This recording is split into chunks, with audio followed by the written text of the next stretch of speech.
Welcome to the Vanilla to Vixen podcast. This show contains adult content, so if you are under 18 or easily offended, please switch off now. Mr and Mrs N are not qualified relationship counsellors. This show is for entertainment purposes only. Now the disclaimer is out of the way, sit back, relax, and enjoy our journey from Vanilla to Vixen.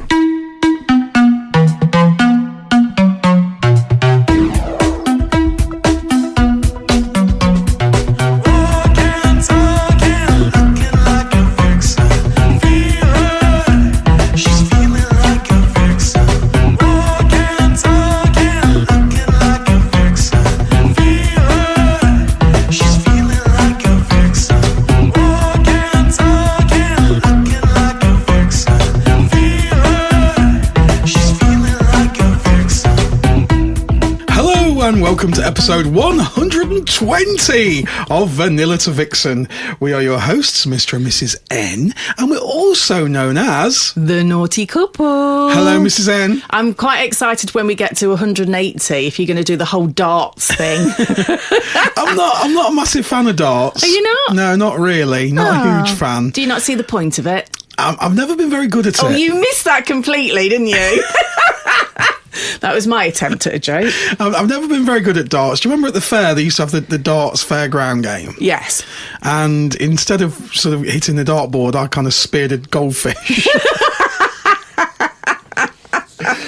So this episode, 120, is the big one. We're dedicating the whole episode to the Big O. The Big O. No, not Roy Orbison. For our older fans that may remember that hymn. We're dedicating it to the orgasm. Yes, we are. And talking of orgasms...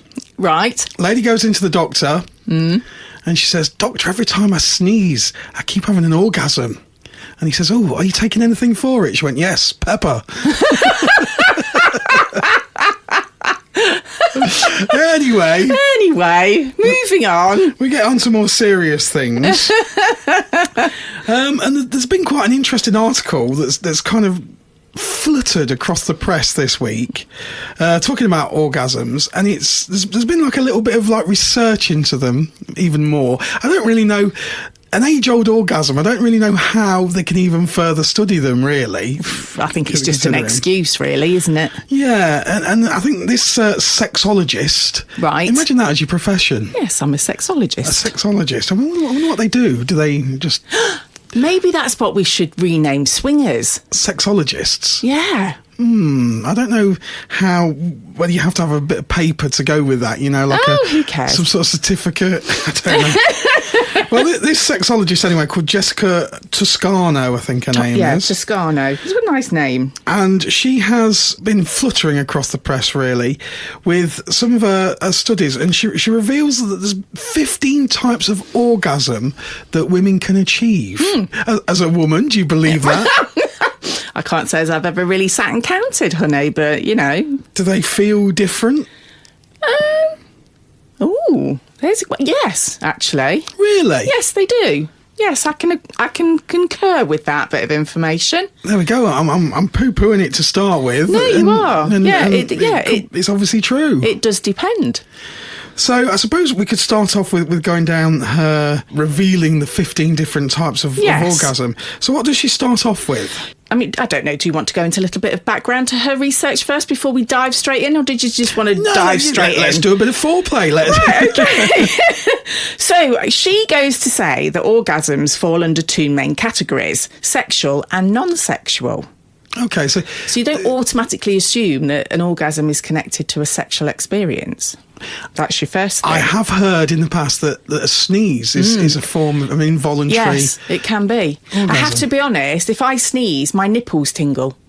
There you go. We've been married for nearly 20 years. I never knew that. Did you not know that, my darling? I never knew that. I had a sneezing fit yesterday and it was like, oh! we talk about communication and the podcast, helps find out these things. Yes. So just to differentiate between the two. So a sexual orgasm are those that are triggered by genital stimulation and what people most associate with sexual pleasure, whether during sex, with a partner or through self-pleasure, these orgasms are typically the result of deliberate arousal. However, non-sexual orgasms often occur unexpectedly with no intention of climax in mind. These can arise during activities like exercise, sleep, or even emotional experiences, sometimes catching people off guard in the process. Okay. Have you ever had a non-sexual orgasm? Yeah. Really? Yeah. Okay. Well, how many of those have you had? Non-sleep ones or in a sleep? In sleep in sleep usually, ones. yeah. In sleep is probably As in most. naughty dreams? or wet dreams, as they tend to be called, don't they? So has it actually woken you up? Yes. So I think this is more a lady thing than a guy thing. Do you? Oh, absolutely. I think guys are... I would have said it the opposite way. Don't boys no. have wet dreams a lot? we have wet dreams, but I don't think we literally... I never have anyway. Have you not? Where you literally just come in your dream. Really? No one's done it for me that much in their dreams. Really? No. God, I've had it lots. I need to pinch somebody else's dreams. Am I not in your dreams enough? Well, no, you're in my dreams, definitely, but I've got a bit of dream envy now. Have you? Yeah, my dreams, I'm obviously not dreaming hard enough. So, she goes on to say, while women can experience both types of climax, there's one major difference. Female orgasms are far more mysterious than male ones. That's what I've just said. Yeah, they are. So men are straightforward, you see. We're logical, simple creatures. Yes. Women are far more complicated. We're very complex. Yes. And this is why she's done all her research. So for men, orgasms tend to be more predictable, often linked directly with genital stimulation. For a woman, the experience can vary greatly, meaning there is still much to uncover about how and why they occur. Okay, so shall we start with the different types? Yes, let's do that. So I don't know whether this is just purely aimed at women, but the first few are definitely aimed at women. Okay. So first one is clitoral. Clitoral orgasm. I've heard of this. I should hope you have done. I've heard of this, yes. So it's considered one of the easiest and most common forms of orgasm for women, thanks to I can't even say it. Thanks to the clitoris's abundance of nerve endings, totaling more than 10,000, which is roughly twice as many pleasure points than the penis has. I never knew that. Because a lot of guys go at the clitoral area like a bull in a china shop. You see, whereas... And I'm not going to diss anybody that does that, because there are women out there that like it, and that could be how they get stimulated. For me personally, I like it very, very gentle, as you well know. So one thing about being in the swinging lifestyle or the naughty hobby, yes, is we actually get to see real sex. We do, which is very different to porn. Yes. So when you're in an open play room of a club, you can learn moves, and you can see the different reaction that ladies have if you're watching. Which we both enjoy being voyeurs, and I think you do pick up tips. You can learn over the period of time, the many years we've been involved now in clubs. You do pick up tips and see how men touching women and the different pleasure and reactions that they have. Yeah, absolutely.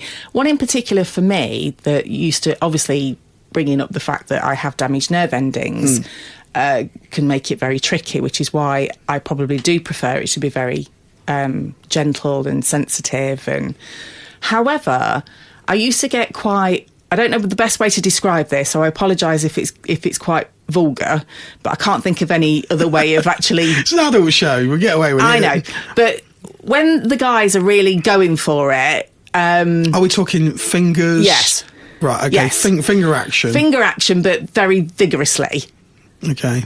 Used to literally make me cringe, because I'd be like, oh my God, that looks so painful. It looks really kind of rough. And Are you talking sort of internal thrusting with fingers? Yes.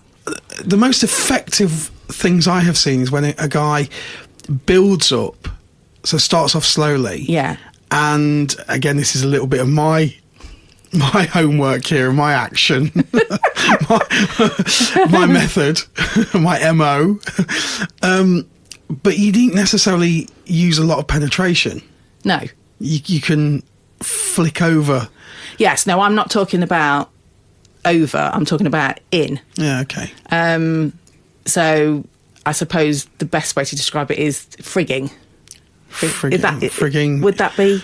Yeah, finger fucking. Yes, basically. Yes, yeah. But that always used to put me off because it looked really aggressive. Yeah. However, we have tried it. And actually, I really like it. I suppose the tip is to make sure that the woman is aroused and lubricated. Yeah. And if you're not self-lubricated, use some decent lube, like we always recommend.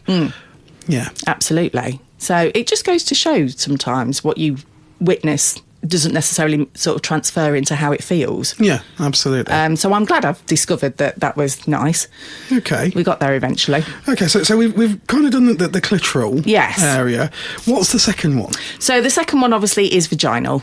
Okay, a vaginal orgasm. A vaginal orgasm. She says that it's elusive and highly coveted. Reached by internal stimulation, studies have found that only 20% of women are able to achieve this type of euphoria, often in combination with a clitoral orgasm. Interestingly, it's more likely when having intercourse with a long-term partner. But she doesn't. Does she mention how it feels different? So she says the cervix, located at the top of a woman's vaginal canal, might seem like an unusual pleasure point, yet studies have found that when it is stimulated, it lights up areas of the brain separate from those during vaginal and clitoral orgasms, resulting in a different kind of release. Women who have experienced cervical orgasms have described them as much deeper, almost in the uterus. Okay, you are our subject here because you are the only lady here. I know. For this episode. So, have you experienced the vaginal orgasm? Can you say that you felt that kind of feeling? My very first orgasm was a vaginal orgasm. Really? Yeah. And I was like, what the fuck was that? Because I hadn't got a clue what was going on. I was very young and naive. And it felt different? I'd only ever had probably 2 in my entire life. Vaginal orgasms? Yeah. And I'm wondering whether this has got to do it, and I'm so sorry to bring this up, Mr N. That's all right. But I do... You know where this is going, don't you? I know where this is going. I do wonder if it depends on the length. Okay. Because if the length reaches further up, I'm assuming you have more chance of having a vaginal orgasm. Okay. You've had lots of different sizes. I have. Shall we say. But obviously, having a longer one, does it guarantee you one? Because obviously you've only ever had 2. No. But it doesn't guarantee. I think you have to be... I understand why she's saying it probably more regular with a regular partner, because you kind of get to know the body more and whereabouts it works and how it feels and stuff. So a bit like an Exocet missile. It's like it homes in on the area. Exactly. Yeah. Exactly. Okay. But yeah, like I say, in my lifetime, I've only ever experienced 2. Okay. So right. So can't really give a particularly high view on that one because I wouldn't say I was particularly experienced. Okay. Maybe if any of our listeners have had several, they could possibly write into us or send us a message to let us know how different it feels. Absolutely. We've only got your experience on here, and you are a very experienced lady. Steady on. Yeah. But, please, dear listener, send in your experiences. Or guys, if you've spoken to ladies about this, please send in your information and your sexy experiences to naughtycouple@yahoo.com. And let us know. Yeah, absolutely. Okay, so what's the next one? So the next one is cervical. Okay. So the cervix is located at the top of a woman's vaginal canal. Yes. Might seem like an unusual pleasure point, but studies have found that when it's stimulated, it lights up areas of the brain separate from those during vaginal and clitoral orgasms, resulting in a different kind of release.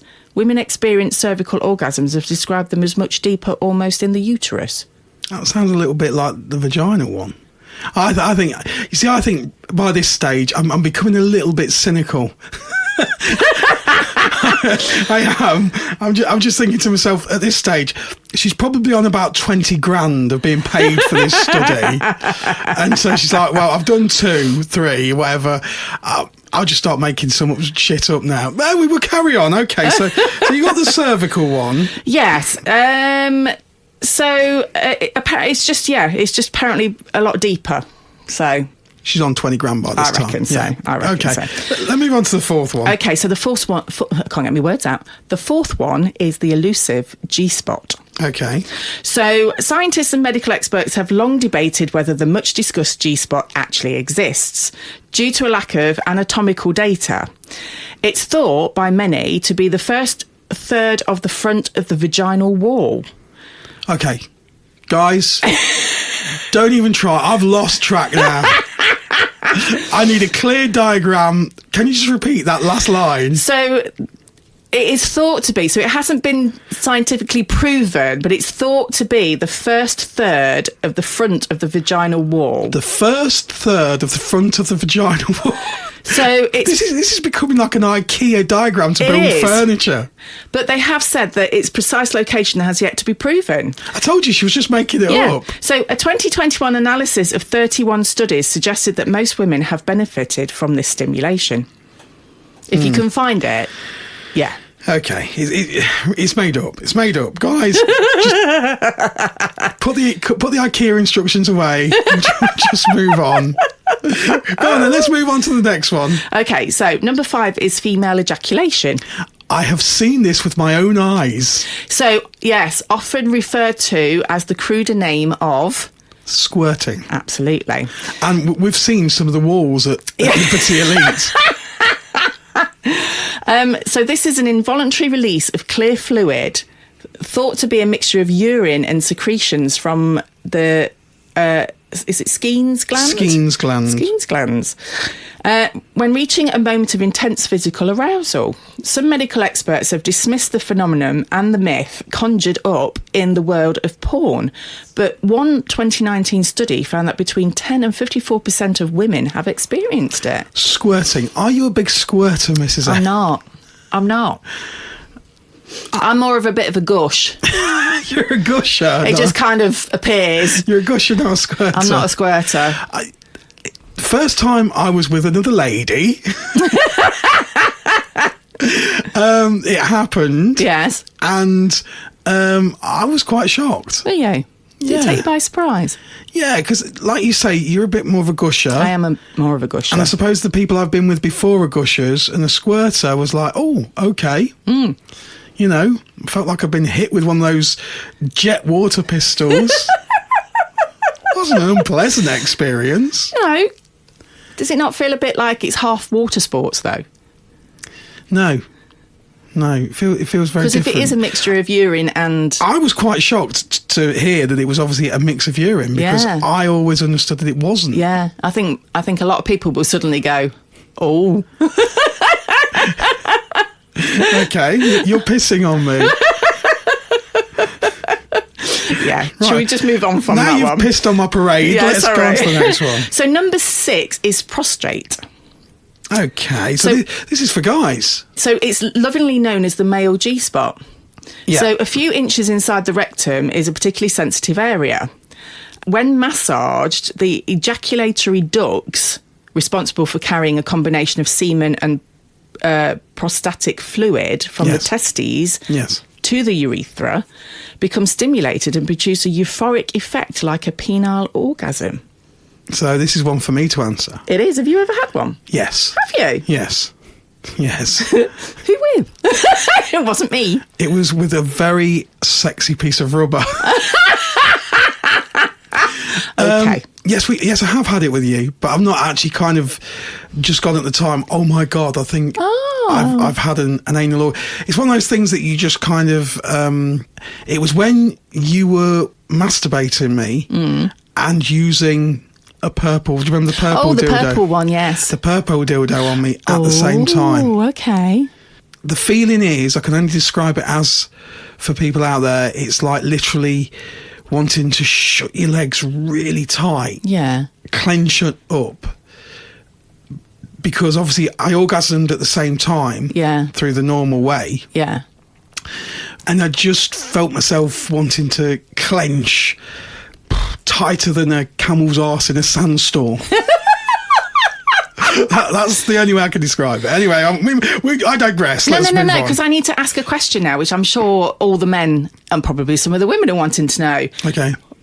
Was it different? In what way? Just intensity or... Intensity, because it was on, obviously, kind of in your loin area. You feel your loins. You feel the normal orgasm for a guy, but it felt more round the back. Okay. A little bit. Yeah. So it was definitely felt different. Still enjoyable? 100%, probably more. Really? But curiously enough, I've not sort of sought out to seek that type of sensation. Yeah. Many times that we have sex. Yeah. Okay. There you go. Rightio. Number 7. We move on. We can both talk about this then. Okay. Number 7 is anal. Now, there are so many people think they can't orgasm through anal sex. I guess for a guy, it's going to be the same. She's just doubling up now. She's just... I told you. We're up to probably about 60 grand's worth of research now. Let me read out what she says. So, sexual stimulation in and around the anus can result in pelvic muscle contractions that result in a powerful orgasm, which I suppose you will know this well, Mrs. I know this well. And I suppose it's a little bit like what you've just said about the prostate. Yeah. The phenomenon is often referred to by women as longer lasting than vaginal or clitoral orgasms, though all genders can experience anal orgasms throughout their lifetimes. So, talking about the time when it happened to me, I remember, I didn't time it, but it did seem very intense and did seem to go on for a while. They are, I would honestly say that anal orgasms are a lot more intense than vaginal ones, or clitoral ones, definitely. Okay. Yeah. 60 grams worth of research. Answered in 2 seconds. We could have done that. Given Mrs. N a dildo and off we go. We'd have sorted that for about £5. We move on. Number 8. So this one I totally relate to, and I know a good friend of ours also relates to this. You know who you are. She doesn't. You've not said anything yet. It's not a she. He. He. Okay. Nipples. Ooh. Nipples can serve as a major area of sexual gratification thanks to their many nerve endings. Although it might be easier to reach orgasm when stimulated simultaneously with another pleasure source, nipplegasms are possible on their own. They are similar to genital ones as they light up the same parts of the brain. So a woman's nipples get erect when it's cold. Yes. Is that in the same way? Is that it? Do you sort of feel a sense of sexual excitement when that happens, or is it just bloody cold? If I'm totally honest, if I'm cold, I wouldn't necessarily be thinking anything sexual at the time. No, obviously not. I think if I suddenly thought, I'm a bit cold, and then it's like, that feels quite nice, then I probably would. But it's not something that I normally link to it.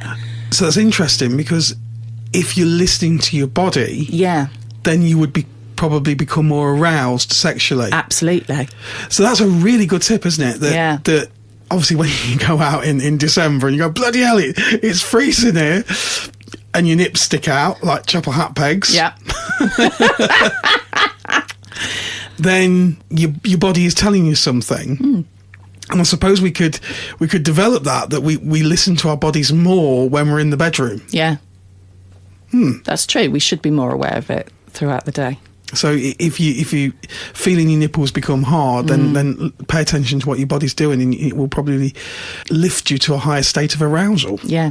For me, when having sex, if I like my nipples to be squeezed, I know you do, as you well know, Mr N, and which is quite interesting, because you don't like your pussy heavily played with, but you really do love your nipples squeezed incredibly hard. Yeah, well, not excessively hard, no, but you go harder. Yeah. So there you go. Okay, so number 9 is called blended. I have no idea what this is. Never heard of this. So a blended orgasm. Blended orgasm. When multiple pleasure sources, say the clitoris and nipples, are stimulated and result in climax at the same time, you experience a blended orgasm. Since touching various erogenous zones can stimulate different areas of the brain, this type of orgasm has the potential to feel more intense than other forms. Guys, count ourselves out of this one. We can't multitask. Just forget it. Forget it, guys. Don't even try. Give up. Just go back to the normal standard one. So, but on a serious note, I can relate to this because I have a part of my body, which we know, that I love being tickled. Yes.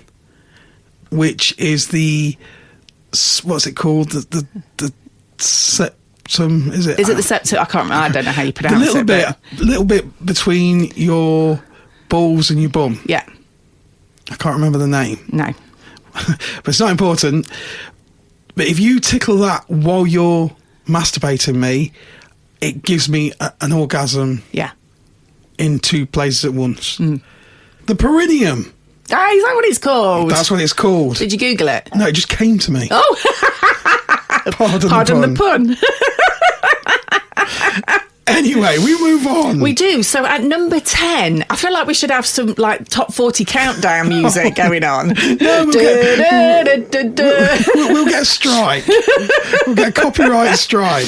Okay, so at number 10, it's multiple. Multiple. Okay, now, you, Mrs N, have had many multiple orgasms. Only with you. Really? Yeah. You've never, ever had a multiple orgasm with anyone else? Nope. Only with you. I've never actually consciously thought about that. Yeah. You're feeling about proud of yourself now, aren't you? I'm going to get myself a little badge. Yeah. You do realise you've just set a challenge for every man out there. That was my plan. So this is when orgasms occur back to back. Fewer than 10% of men in their 20s and less than 7% in their 30s have the potential to experience this type of orgasm. I've got FOMO. However, it is easier to achieve for a woman. This is likely due to the resting period men often need between climaxing. I could get all scientific now. Yeah. So, in the past, I've suffered with really, really bad toothache. Okay. Where's this going? Where is this going? And it's an actual documented fact, and I actually went and had a wank. Really? Yeah. Did it help? For a split second, it takes away all your pain in your body. Is that because it releases It releases oxytocin. That's it. I have actually experienced this where I've had literally nagging toothache, constant. And obviously it's like difficult then to concentrate, but I actually went and had a wank. What made you think, I've got really bad toothache? I know what, I'll go and have a wank. And I would say for about 4 or 5 seconds, it just goes and then comes back. Really? But obviously you can't constantly wank to avoid toothache. Just go to the dentist. No, you'd chafe, darling, wouldn't you? You'd chafe terribly. Oh, my God. It's because it shuts down a whole area of your brain. Yeah. I'm going to actually Google this now. I'm going to do my Joe Rogan. Jamie, but we haven't got Jamie. We've got me and a keyboard. Here we go. During climax, the area behind your left eye, called the lateral orbital frontal cortex, totally shuts down. Really? Yeah. This area is responsible for reason and behavioural control. So you lose all reason and behaviour. Wow. During orgasm. Okay. And that's why you can't focus on anything else. Well, men can't. Nobody can. I beg to differ. I wonder if that's why you like your left eye. It's behind your left eye sometimes flickers. Not you personally, but let's carry on. Let's move on. Okay, so number 11. Right. Erogenous. The erogenous zone. Yes. So similar to nipple-gasms, erogenous orgasms occur when areas other than the genitals are stimulated. A 2013 paper discovered the most common pleasure points are the mouth and the lips, the nape and back of the neck, the inner thigh, and the pubic hairline. Is that when you kind of involuntarily shudder? I think so, possibly. When you're touched. So you see, sorry to cut you off there, No, Mr. M, but okay. I was just going to relate an experience that I had many years ago by a very nice gentleman who gave me a full body massage and massaged my ankles, and I literally nearly came on the spot. I remember it very well. And I never knew that is one of your erogenous zones. I remember it well. He was in the naughty hobby. He was in the naughty hobby, yes. And it was a hot wife meet, and that literally changed your life. Yeah, it did. Because from then on, it's like, massage my ankles, massage my ankles. It really gets me going. I know. And up until that point, you're gone 30 years or however long in your life not knowing. I wonder if different people have different erogenous zones. Absolutely. I mean, not every lady's ankles are as electric as yours. Well, no. Yeah, it's interesting, isn't it? You can understand why there's not enough study on this, and it's very difficult to... And also as well, obviously we always talk about communication. This is a naughty hobby. We predominantly talk about the naughty hobby in this podcast. Yes. You might have forgotten that this week, but we do, and this is for a reason. So, again, good contact with the person that you're about to play with. Ask them, do you have any known erogenous zones? Yeah. If not, let me explore. Yeah, you guys need to do some homework. Honestly. Okay, so at number 12, we have energetic. An energetic orgasm. Yes. Does it run around the room? So this is... Well, funny you should say that. So technically, it's a non-sexual orgasm, and it's caused by a flush of sexual energy throughout the entire body. So they tend to last longer than conventional orgasms. One analysis focused on the brain activation of 11 women who imagined themselves receiving sexual gratification. The result was brain activation in the same regions as those that light up during the erogenous stimulation. Similar to muscle contractions during genital climax, a coregasm, as it's called, coregasm or exercise orgasm usually occurs after engaging the core in a range of exercises like climbing ropes, abdominal routines and yoga. Though exactly why or how it happens isn't well established. One study found 9% of people have experienced this phenomenon at least once in their lifetimes, typically between the ages of 16 and 22. Well, that's us buggered then. I'm just trying to think, because obviously you wouldn't know by looking at me, but I used to do a lot of weight training and exercise. Yeah. And I worked on my core, but I don't ever remember experiencing anything like that. I can't say as I've ever done. I mean, I do yoga. Okay. Which is but I do yoga at work, which would be highly inappropriate for me to have an orgasm in the middle of that. Listeners, if you've had an energetic orgasm, let us know. Yeah. It carries on to say, fret not if you are way beyond the years of 16 to 22. Since this type of orgasm requires no sexual stimulation, it could be encountered unexpectedly at any point. I'm beginning to hate this article. It's just giving me loads and loads of FOMO. I just think this was a bad idea. You just need to work harder. Okay, so number 14. Right. We're nearly at the end. Bit of an odd one. Breastfeeding. Okay, I'm not sure I like where this is going. So she says, despite breastfeeding's less than sexual nature, it can still be regarded as a highly pleasurable act. So one study published in European Gynecology and Obstetrics found that women had reported experiencing an exciting sensation when feeding their newborns, though it was rarely described as sexual.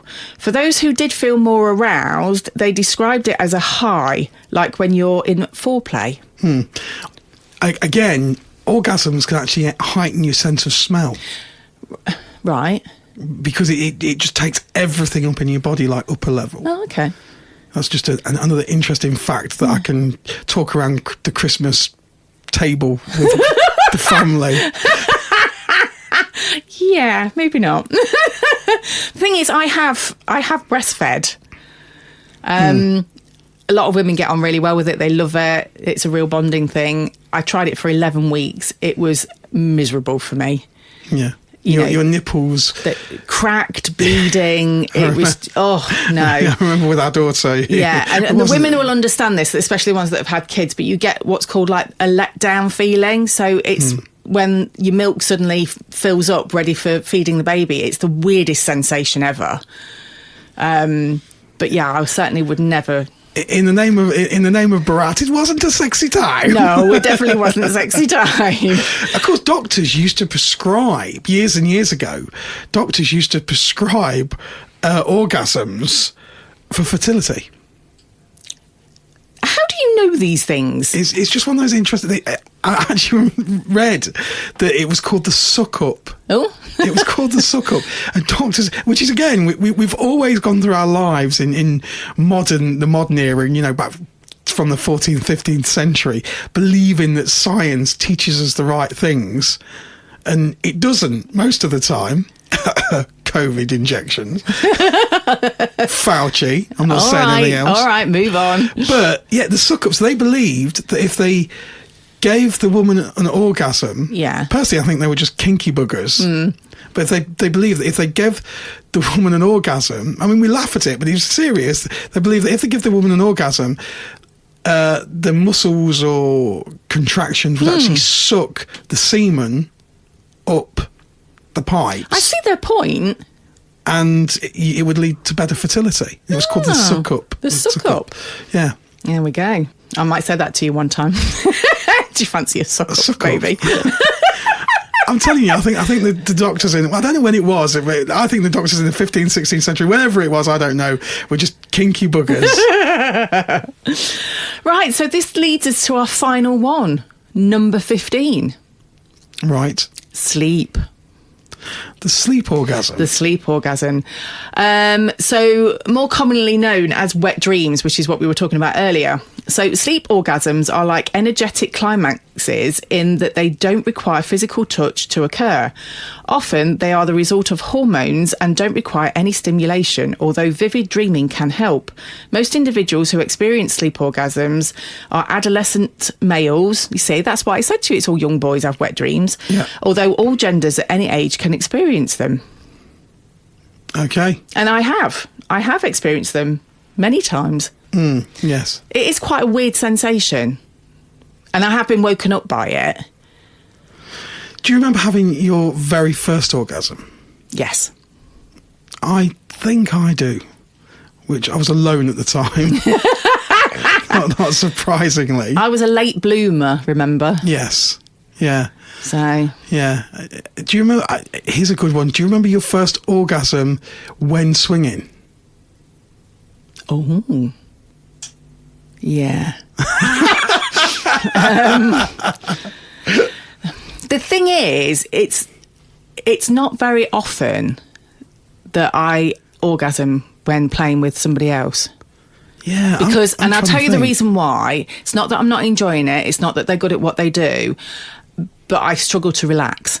Yeah, yeah.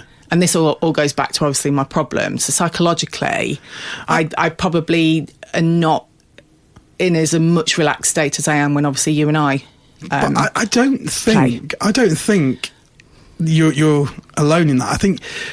I don't think that you're alone just worrying about your problem. I think everybody, when they're suddenly playing with somebody else, there's a heightened sense of nerves there.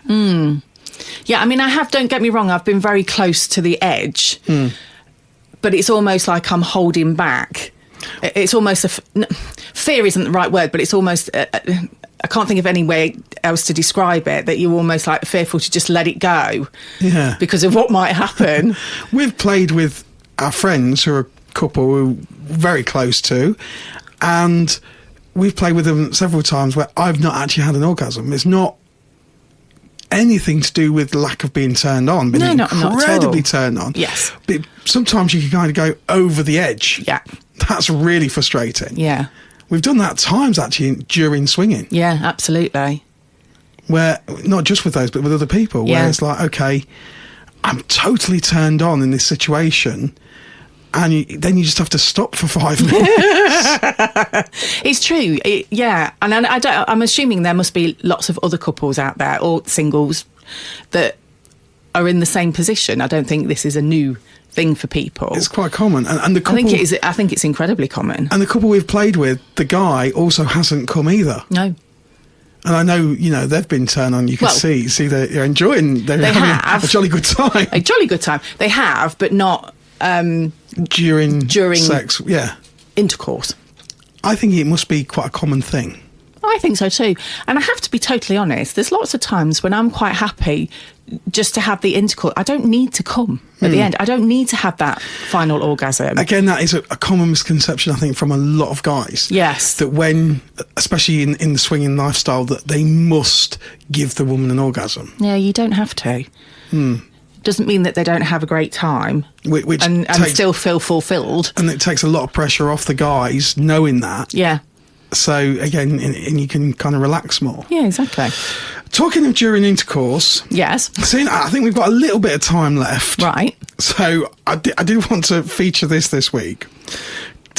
It's not so much to do with orgasms, but there's been a big survey. You know, we like our surveys. We do. Because you learn an awful... Survey says... You learn an awful lot. And this one is on extramarital dating site illicitencounters.com. Oh, okay. Don't ask me what I was doing on there. No, I'd rather not know. They've conducted a study of around 1,200 participants and the injuries they sustained whilst having sex. Okay. So this is some guesswork for this one. Guess what the most common sex injury is with a massive 41% of people? Pulled muscles. Oh, really? It doesn't say what muscles, but I presume unorthodox positioning, perhaps. Maybe. Swinging off those chandeliers. 37%, the second one, bruises. Yeah. Mrs N, you've suffered this a few times. 31%, and I'm surprised it's not higher. Carpet burns. I knew that's what you were going to say. Okay, then we kind of get into the more adventurous. We're definitely going from vanilla to Vixen now. Okay. 21% of people conducted in this survey have had black eyes. Oh, okay. I suppose you get elbows, things like that. Yeah, I mean, when you're in the throes of it, there can be loose limbs sometimes. Next one. Yeah. Back injury. Right. I'm surprised there's not more. I was going to say, I thought that would be probably more common. Yeah. So back injury. And then it kind of goes down to just 14% with cuts. Right. I don't know. Fingernails? Maybe. It's a scratch, not a cut. Yeah. I don't know what part of your body you could cut. Well. Cuts. Foreskin. All the men everywhere are crossing their legs. They are now. Even I'm doing it and I haven't got one. And then we go down to 10%. No idea whatsoever. Twisted ankle. Okay. A jolly good footing. Twisted sprained ankle. And you're going to like this. The bottom one, we're getting down to the 1%. But yeah. We're not. It's 7% of 1,200 people, okay, have suffered a foreign object stuck in them. There you go, you see. I thought that would have been a lot higher. No, only 7%. I think some people were lying. I've gone in there with a cucumber. I fell on the Hoover. Just don't know. Wow. You be careful out there, guys. It's a tough world to be in. Absolutely. Which brings us on, I think, to if you fancy a more safer sexual encounter, perhaps you'd like to come and visit us. Our next party, where you can come and meet us, is Vegas Vixens at Liberty Elite. It is, and it's on Friday the 22nd of November. It's based in Leicestershire, if you've never been.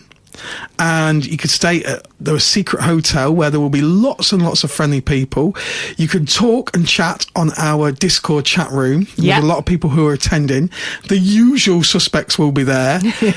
Our gorgeous Mr and Mrs Foxy, the fantastic H and N who have joined our crew, and the fantastic Mr and Mrs Bella. Yeah. And all the normal sexy people. Do you think Saucy and Busty, do you think Saucy might still be in his vicar's outfit? He's Cardinal. He's a Cardinal. Cardinal Saucy. I think he's still wandering around the secret hotel in that. I praise you, my dear, to all the sexy ladies. I don't know. I think he liked it too much. For anyone that didn't listen, he attended the Cluedo party as Reverend Green, but he looks more like Cardinal Saucy. He did. And he was definitely having too much fun. So, yes, definitely, this is our next party. We're doing 2 more this year. Yes. That's it. 2024, there's just 2 V2V parties. And we've got, as you said, Friday the 22nd of November. It's at Liberty Elite. And it's going to be a good one. It is going to be a good one. We've got lots and lots of naughty prizes to be won, haven't we, on the games? Yes, yeah, including some brand new ones to the UK. Yeah, brand new toys you can win. So we're going to play some naughty card games, which reminds me, I've got to buy some more cards. Yeah. We're running short. Yeah, so we need because people keep nicking them. I know, they don't bring them back. We need more cards. And then on Saturday, the 21st of December. Yay. The last Saturday before Christmas. Santa is coming down our chimney. He is. He's bringing his sack along. So if you want to find out what's in Santa's sack, you need to come along to V2V. Saturday, 21st December at Liberty Elite again in Leicestershire. Vanilla to Vixen, which is ideal for newcomers and everybody else, similar to Vegas Vixens. But it's going to be our big Christmas party on Saturday, the 21st of December. Both guest lists, those parties are now open. Yay! So, if you want to get on the guest list, you can message us. You can message us on Fab Swingers. We are the Naughty Couple, spelled NAUGHTYCP1. Or you can email us if you're a couple or a single lady. And you can email us at naughtycouple, spelled NAUGHTYCP1 at yahoo.com. And if you send us an email, if you have a Fab Swingers account or something like that, we can then have a look at you and we can get you on the guest list to our parties. And you can join in.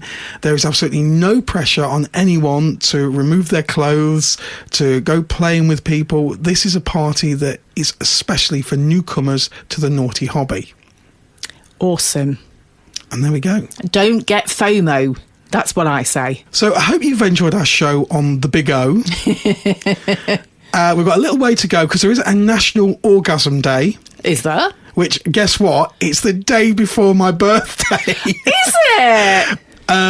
August the 8th is always ladies. I don't know why it's just ladies. Ladies National Orgasm Day. It's because we can have multiple. That's why. There's only one day. You only get one day. So August the 8th, remember that, is National Orgasm Day. Ah. Get your rocks off, girls. And with that said, we shall see you next week for more interesting and sexy stuff relating to the naughty hobby. Absolutely. See you later, guys. Take care. Bye. Bye. This week, IRB mostly